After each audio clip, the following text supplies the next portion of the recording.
delighted to welcome you to today's webinar, whether you're watching live on Zoom, whether you're watching back on recording, or whether you're listening into our podcast series. Delighted to have you with us this morning. My name's Rob Magee. I'm the CEO at Ingenio. We have a couple of businesses that are focused in and around the tech, software and SaaS space. One is a recruiter. We're responsible and involved in hiring for lots and lots of tech, software and SaaS organizations right across the European region. And the other business is Ingenio Learning. This is an e-learning business where we have built a number of courses and tools to help people like you get hired very specifically in the tech, software and SaaS industry. Delighted to have you with us today and this week. And just, I guess, before we start off, I just wanted to provide a little bit of a shout out to a series of events that we're running this week to celebrate International Women's Day.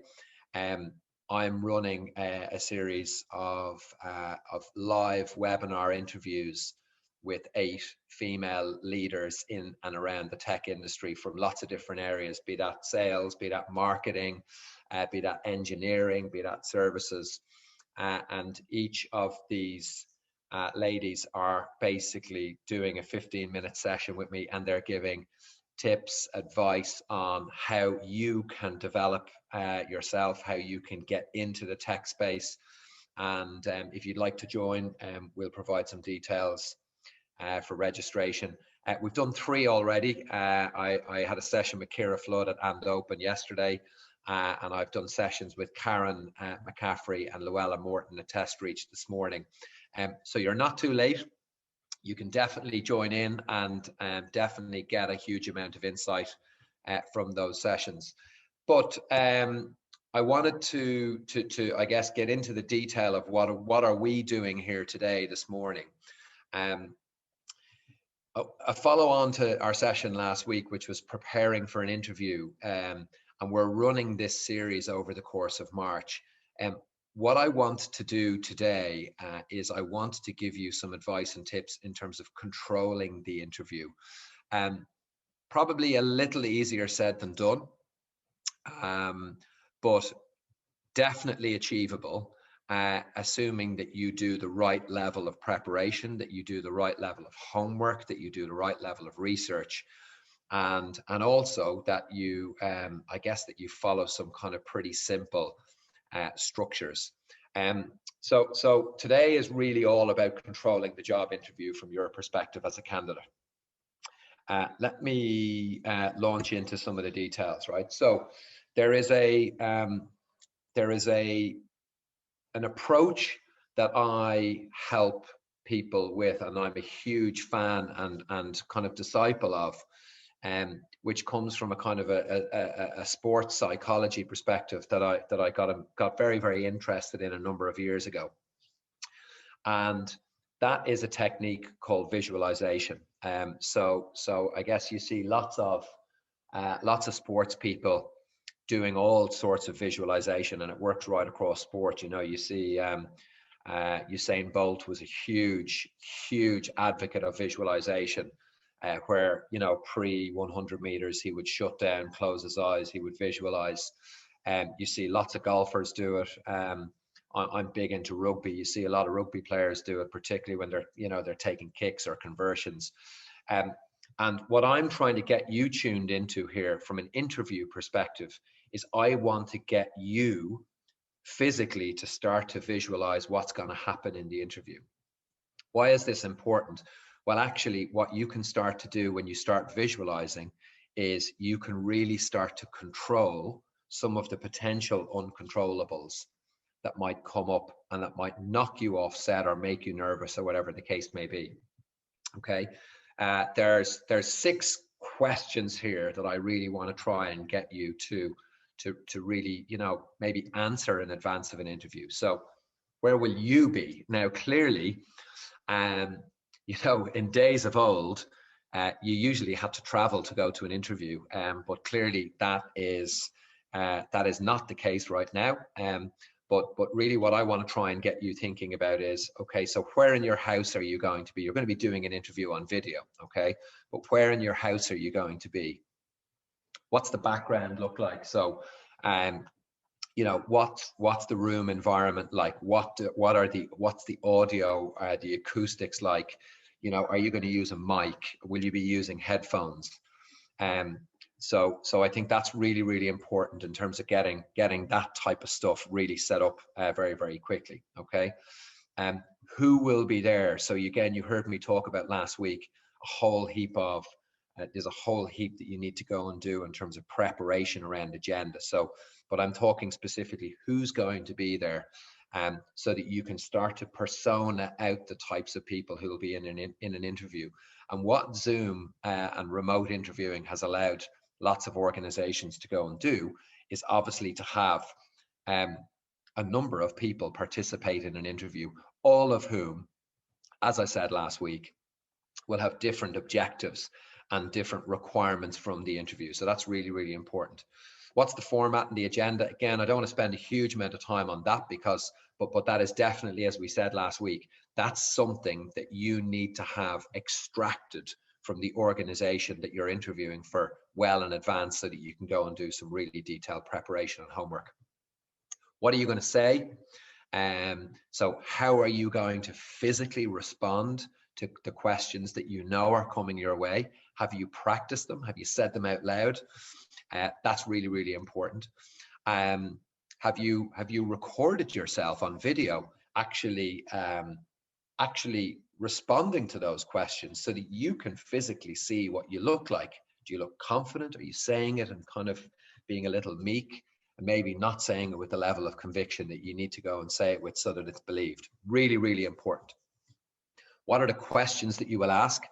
And actually physically practicing those questions so that it's in the interview is not the first time that you're physically actually saying these words in the sequence of a sentence for the first time. It's so important that you know exactly what question you're going to ask and how you're going to, and that you're comfortable asking that question.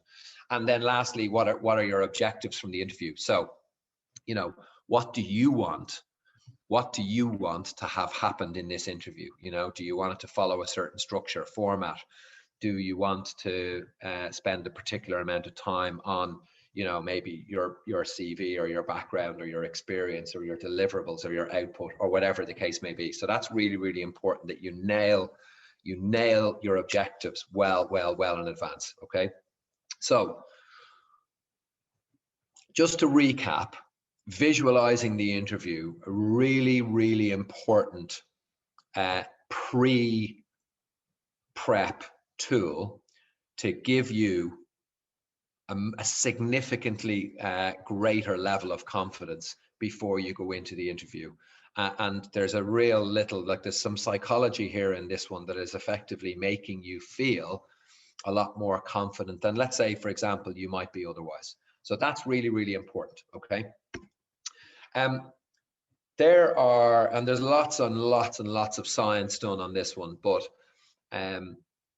we spent probably the first 12 months in our business really doing a lot of research, like a lot of analytical research with clients and with candidates in terms of what a successful interview looks like. And from our perspective and from the perspective of that research, regardless of the interview, regardless of the level of the interview, regardless of whether it takes place physically face-to-face or whether it takes remotely, regardless of whether it's a 15-minute interview or a really long 2-hour panel interview, there are 4 sections to a successful interview. And if you don't go through these 4 sections,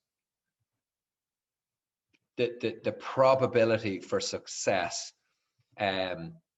starts to reduce, and it starts to reduce pretty significantly. So if you only get 3 of the 4 sections done, or if you only get 2 of the 4 sections done, you know, you can probably get to the end of that interview and say, do you know what, look, that hasn't been a good interview because I didn't get section 1 or section 3 done.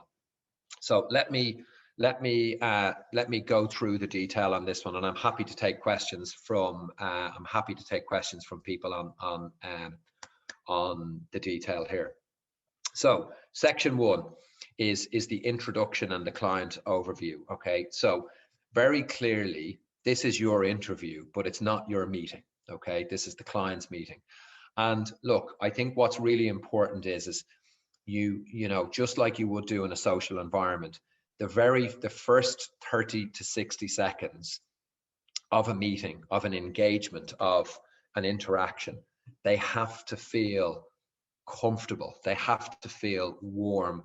It has to feel like that there's a good engagement on both parties. Okay, so it's really, really important that you really practice, that you practice, you know, making yourself comfortable and making your interviewer comfortable also. Okay, and that might obviously look very, very clearly. It starts with staring down the barrel of the camera, looking directly into it.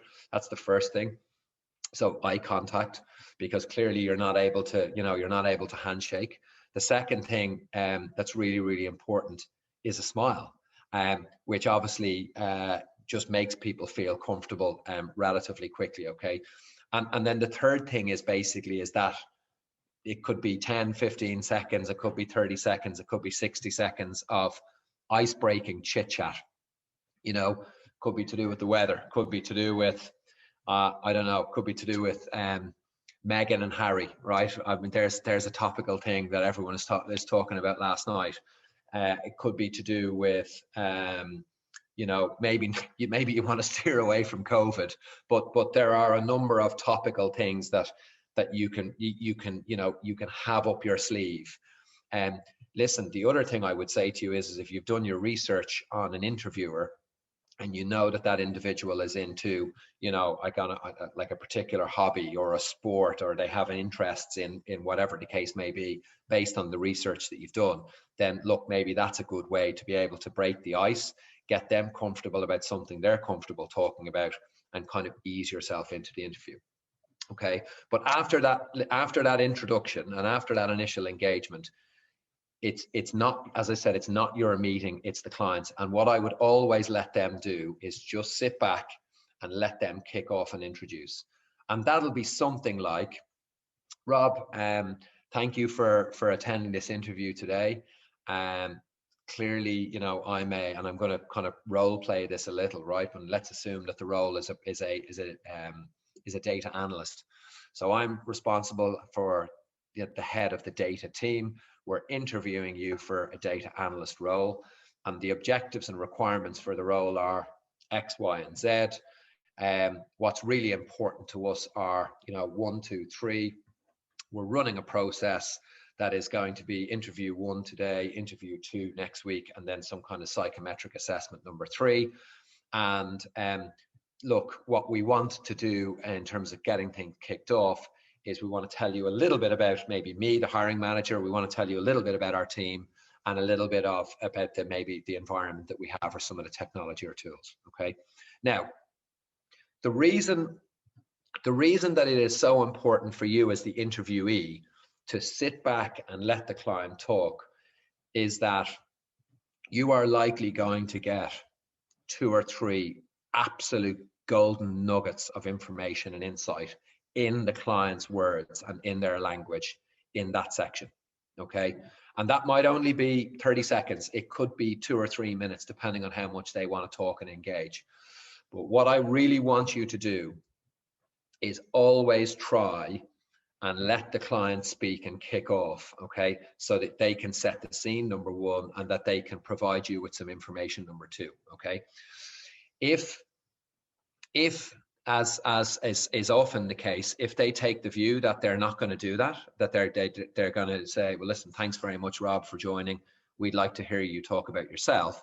What I would always try and do is I would push back a little bit and say, look, I'm delighted to do that, and I will. But actually, so that I can give you a really good overview of myself, I'd be really interested to hear you, in your own words, tell me a little bit about this job. Clearly I've read the job description, clearly I've done my research on the organization, but I'd love you to talk for maybe 30 seconds, you know, in your words as to what this role is all about. And straight away, you've done that very politely, but you've exerted an element of control over the interview process. And then you've got the client talking about their requirements, the role, the deliverables, the expectations. But really, really importantly, you've got them talking in their language. Take notes, you know, try and kind of memorize, you know, some of those key phrases, key words. And the objective there is that we're going to reuse those words in the you story, which is section 2. Okay. We just take a little drink of water. So that's section 1, the intro and the client overview. Section 2 is the you story. This needs to be prepared. It needs to be really slick, and it needs to be no more than 5 minutes, 3 to 5 minutes in duration. Okay. And basically this is you telling your story starting right now. Okay. And working backwards, not starting, you know, back at the end of school or university, and maybe you've only just come from education or university, right? But really what I want you to do is I want you to start right now and work backwards. Okay.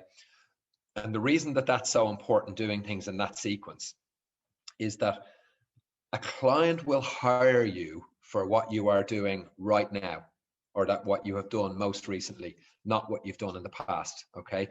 The stuff that you've done in the past is clearly incredibly important because it provides your experience, but they are going to hire you for what you are doing right now. And that is really, really, really important. Okay. So I want you to be preparing your you story. And as I said, it's 3 to 5 minutes long. It basically provides a little bit of a kind of a starting point. So this is who I am. This is what I'm doing.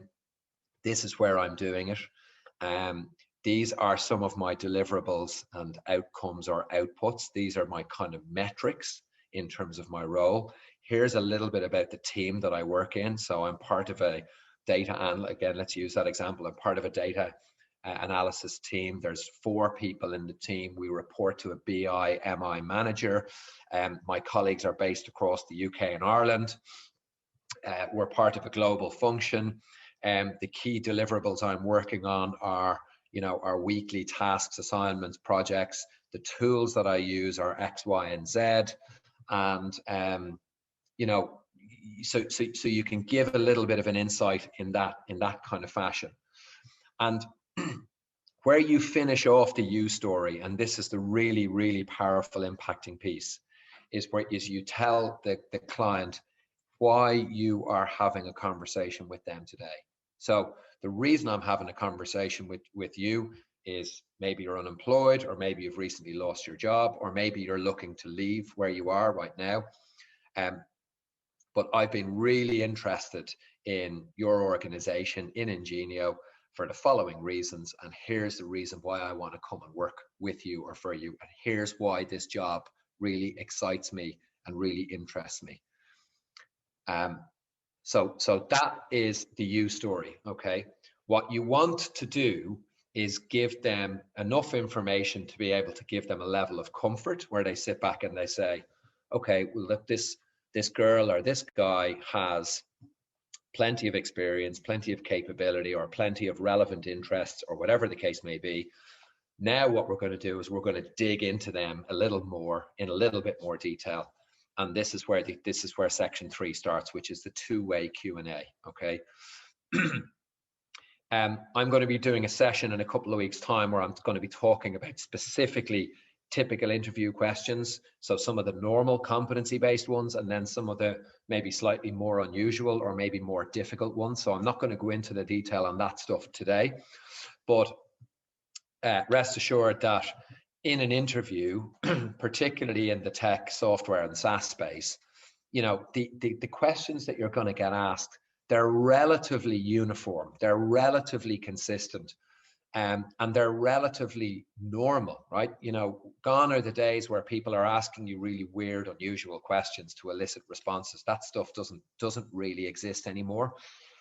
But you should be prepared for a cross section of questions that elicit information about you in terms of your work experience or your professional experience, your education, your personal, you know, how you are, your personality, the types of things that you're interested in. So that's really, really important. Okay.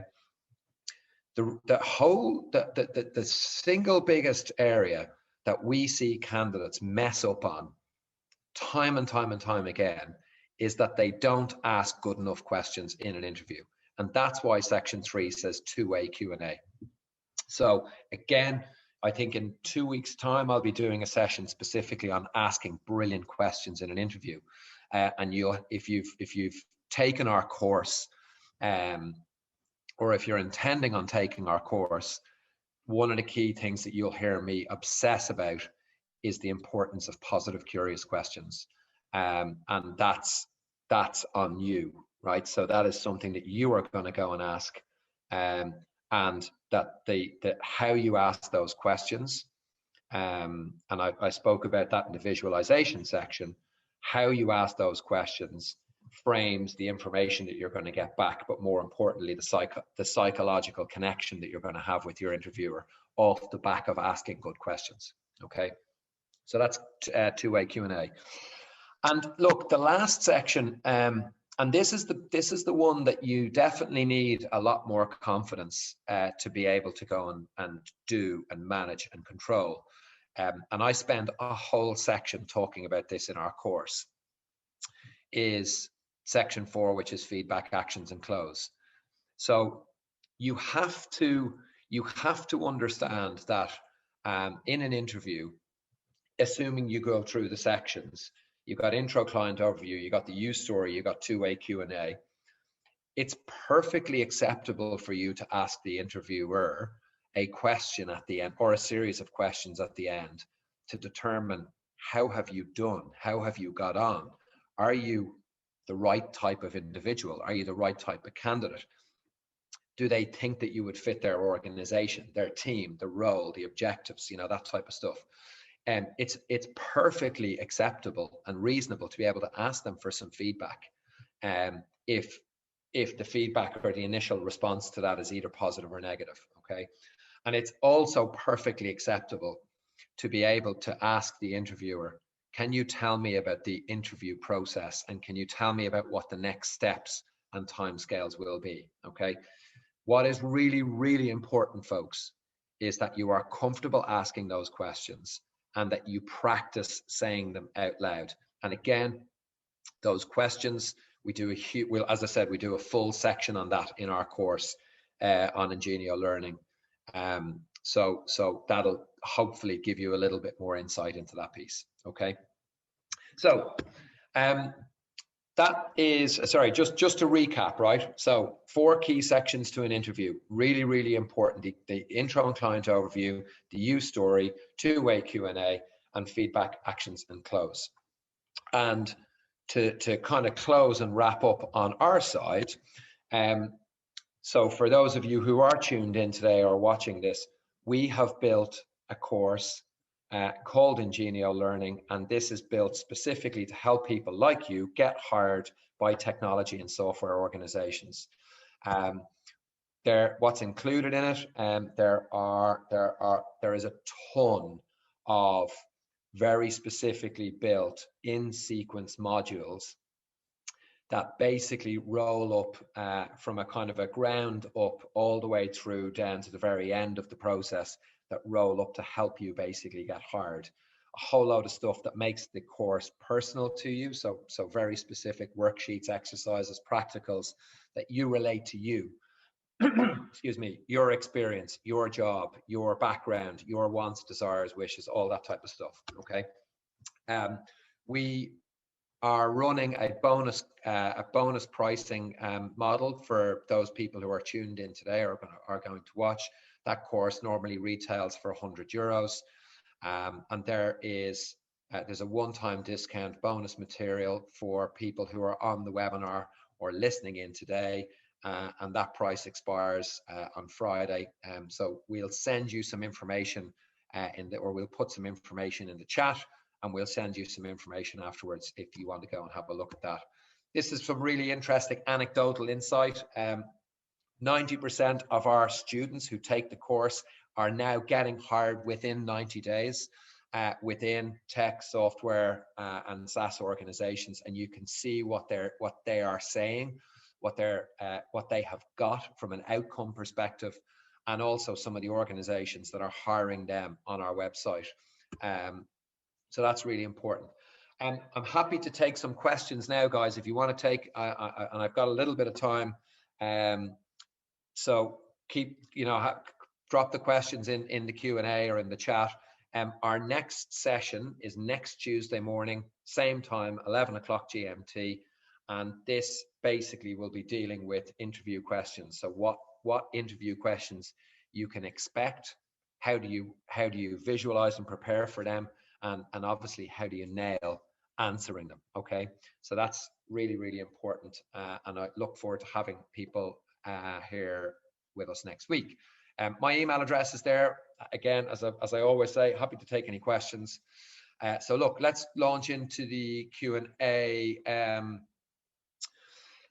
Robin Roy, Robin has asked, how do I prepare if I'm unaware exactly regarding the job requirements or what the employer is looking for? Please advise. Yeah, I think the first thing I would say to you, Robin, is it is your job to make sure that you understand what the job requirements are. And in the first instance, the likelihood is that you're going to be replying to a job that gets advertised, and you're going to be replying to a job advert, which is a job description. So I think the very first thing I would be saying to you is like, look, if you don't have a job description, like, what are you applying for? So I think that's really, really important. I think there is a section in our course where I talk about deconstructing a job description. And again, a job description as a document is fundamentally, like, it's absolutely crucial to a business. It's crucial to an interview, but it's also crucial to actually the business of creating that job from a budgeting perspective, firstly. And it's also really important to the management of that role at a point into the future. So it's really, really important in the first instance that you get your hands on that and that you do your first bit of research around that. The second thing I would be saying is, like, in terms of what the employer is looking for, hopefully you've been able to see, Robin, there that, like, by asking the right level or the right types of questions, they start to build up the agenda for your interview. Okay, and they will also start to tell you things about what they want and what they need. And really importantly, and lastly, the very first question, or the very first section of the interview piece that I said there, is around setting the scene and letting the client talk. That's the bit of the interview where they're actually going to tell you what they want, okay, and what they need in the role. So, Robin, I hope that answers your question. Kumar, a lot of JDs includes required experience with multiple tools and technologies, but generally a candidate doesn't have the experience with all of them. How should we answer when asked about a question on technology tool that we've not worked on? Brilliant question, Kumar. I think the very first thing I would say, as I always say, and as you've always heard me say, honesty is number one, the best policy, always in an interview. So no BS, no talking about tools or platforms that you haven't worked with. Don't forget, I was talking to a guy last week who works in the data analyst space, and he was talking about two BI tools, one being Tableau and the other one being Click. And he had a load of experience on Click, but not in Tableau. And the client used Tableau. And look, the fact that he had experience in the other platform means that the transition or pivot to go from one to the other it's not a big chasm, okay? And the other thing I would be saying to you is you do your research in terms of maybe what it takes to onboard yourself through working with Tableau if you've only worked with Click recently, so that effectively you negate the need and the requirement for the client to say, God, I'm not sure whether Kumar is going to be able to transition, or maybe that transition might take 6 months, when you might say, well, actually, I'm going to start my research right now on it. So I think that is, I think that's probably, Kumar, a really good way to be able to manage that. So I hope that helps. Tanu, you have basically said, what is an appropriate way to follow up applications? Again, great question. I think we covered this actually a number of weeks ago, and there's a whole section on the course in this one. I would be recommending that you adopt a cadence structure to follow up applications, okay? And that cadence piece, if you want to drop us a note, Tanis Ray, if you want to drop us a note, we can send you some details on that one. But yeah, you need to develop a cadence which basically provides a formal follow-up process across phone, email, and video into an applicant, and that's into hiring managers, it's into recruiters, it's into maybe peers who work in the team. So again, I hope that helps. Shreyas, what's a good introduction to impress an interviewer? So I think I would always, for me personally, I'm always very much of the view that I want to try and make a connection, a human personal connection, as quickly as I possibly can, Shreyas. So again, eye contact, communication, smile, really, really important. I think, you know, if you were to meet one of your friends or maybe one of your family members, and, you know, what's the first thing that you would go and do? You would go and ask them a question. So I think that's really important, right? Is to be able to tune into someone and maybe try and get a conversation or a dialogue going. If you have done your research on the individual, and again, don't forget, social media is a fantastic way for doing research on people without being weird. But it's a great way to be able to tune into what people are actually looking for, what they're interested in from a personal, social, work perspective.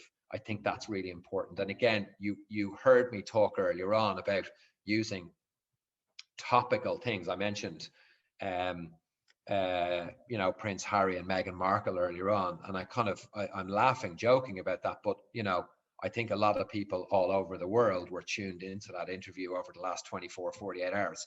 So like, there's probably a common ground there that a lot of people have. So Shreyas, I hope that helps. Kate, good to hear from you. I hope you're well. Question from you: what advice would you give regarding demonstrating passion and knowledge of working in the tech sector as the employer is looking for someone with experience in the tech sector? Yeah, look, I think for me, passion, you know, passion comes from, you know, here, and it comes from the tone, and it comes from, you know, how expressive you are. So that's part of it, but it also comes from the research and background that you've done, Kate. So I think, you know, if I was talking about maybe your passion for working in the tech sector, you might talk about maybe some of the experiences that you've had of working, you know, whether that be research, whether that be interning, whether that be previous jobs, whether that be maybe talking about some of the organizations that really impress you, maybe talking about the organization that you're interviewing for, and what is it that excites you most about working with an organization like that, based on their technology or their platform or the clients that they're working with or the problems that they as a business solve. So they're the things that I would really be tuning into, Kate, in terms of passion. Gokul, how to answer a question in a positive note for which we don't have the right answer. Yeah, listen, that is a brilliant question. So look, I think what I will say to you is, in an interview, you will never have a conversation with someone who has everything that you want, okay? You're never going to achieve perfection. There's always something that the individual is lacking in some way, shape, or form. And I think the really important piece, Gokul, is if you don't have the right answer, and you probably know, and again, I spend a huge amount of time in the course talking about this, you probably already know where you're strong, but really importantly, where you're weak going into an interview based on what the client has laid out in terms of their requirements and expectations. And I always want to be on the front foot from a weaknesses perspective. And I want to be putting them out there and forward so that those weaknesses are not perceived to be, in fact, as weak as they actually are. Okay, so list out your weaknesses and address them right up front, you know, and you can say, look, let me use the data analysis example earlier on. I know you guys use Tableau, and I've no experience of Tableau. However, I've worked with their direct competitor, Qlik, for the last 12 or 18 months as part of my university dissertation. And I know from having a conversation with other data analysts that Qlik and Tableau are phenomenally similar platforms. And the ramp up period for me to really onboard and learn Tableau with my experience of Qlik is probably 1 week or 10 days. And in fact, I've actually already started to do some education around that. That for me, Gokul, basically shows that you understand the problem and that you've really considered it, that you have a genuine appreciation for why the problem exists, but more importantly, that you've got a solution to be able to fix that. Okay, so hope that helps. Shri, Rob, I have 4 years of IT experience, 3 years as a Scrum Master. What's the figure they expect from me when asked for a salary as I'm applying for jobs for the first time in Ireland? Thank you. Shri, I'm not an experienced Scrum Master recruiter, but I do have a couple of guys in my team who are. If you want to drop me an email, I'll put you in touch with those guys and we can give you the detail on that. And last question, I've got 4 years. Oh, that's actually the same question. Sorry, so asked twice. Last question is Tarcisio. Being foreign could be a down point for the UKR market from an interview perspective. No, is the honest answer. Look, our labor force, Tarcisio, is made up of like people from literally all over the world, and specifically in UK and Ireland, because we literally just don't have enough. We just don't have enough resources here, and clearly both labor markets are very transient and fluid. So absolutely not. It's not a down point. What is a down point is if you arrive into an interview and perhaps maybe your language isn't as good as it could be or should be, right? So that is definitely, you know, particularly if you're in a role where communication is key. I think that's the first thing. The second thing is just, you know, check your communication with them to make sure that it's well written, well constructed. Because again, that can be a downside for some people, particularly in an interview, or sorry, in an application process. But as I said last week, I would love you to go and do your research on the organization and really tune into the fact of, like, are they hiring people from overseas or from other countries? So look, I hope that helps you, Tarcisio. It's a really good question. Okay, folks. Well, look, I hope that has helped you all. I just want to check really quickly in terms of conversations in the chat. I think we're all good. So folks, look, as I said, we are here to help you. The course is built to help you. We're seeing great benefit and huge value in terms of outcome and results, and people actually getting hired off the back of it. And look, it is built specifically to help people like you. The market is really good. As I keep saying to you, you know, the market in tech, software and SaaS is really optimistic and buoyant at the moment. We are incredibly busy, but it is on you as the candidate to make sure that you're in the best, you put yourself in the best possible position to be able to get hired. Thanks a million for joining. Look after yourselves. And as always, keep the faith. We'll see you next week. Take care.